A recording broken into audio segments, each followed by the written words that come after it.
Right, okay, so we're up to the next step. So now we're on to using the napkins, and I've cut out these beautiful little pansies, and I have taken the 2-ply off the back, which is basically the back part, and it comes in two little bits. You pull those off, and then you're left with this very thin, flimsy bit of napkin.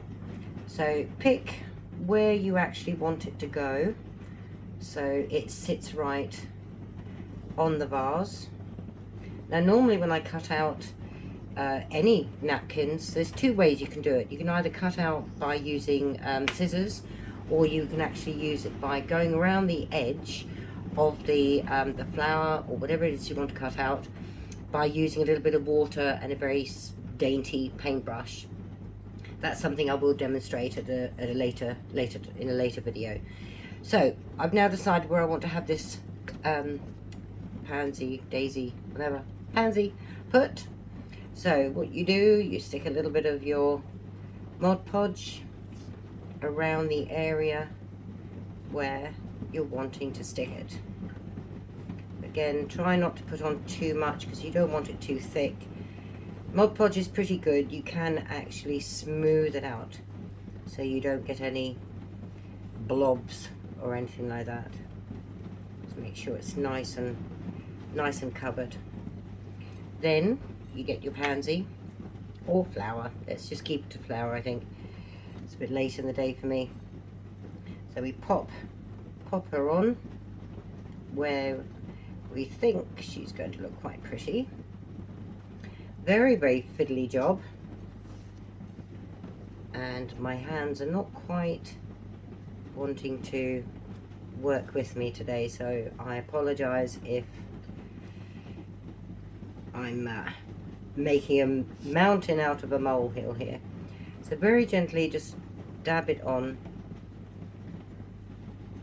and making sure that you get no creases in the pattern. I think that one is upside down, maybe.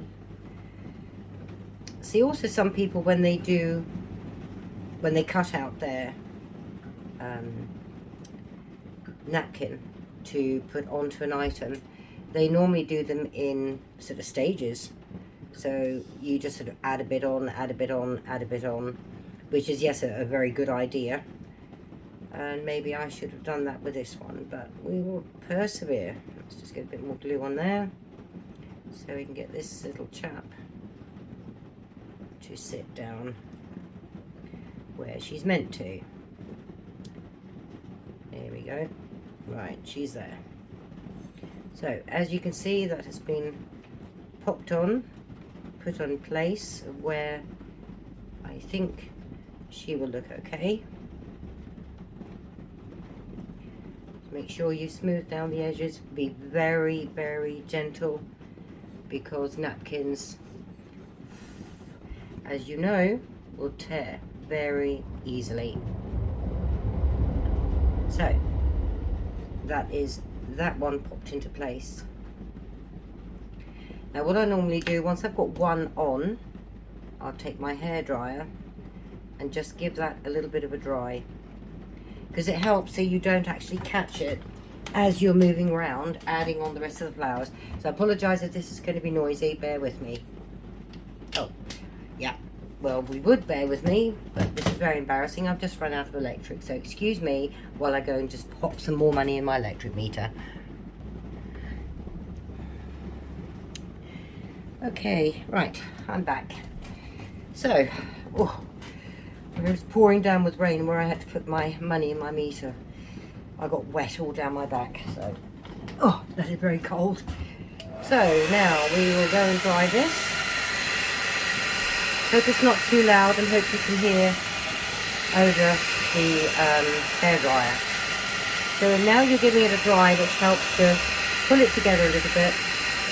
Use your fingers just to smooth over anything that you might see a crease or a lump,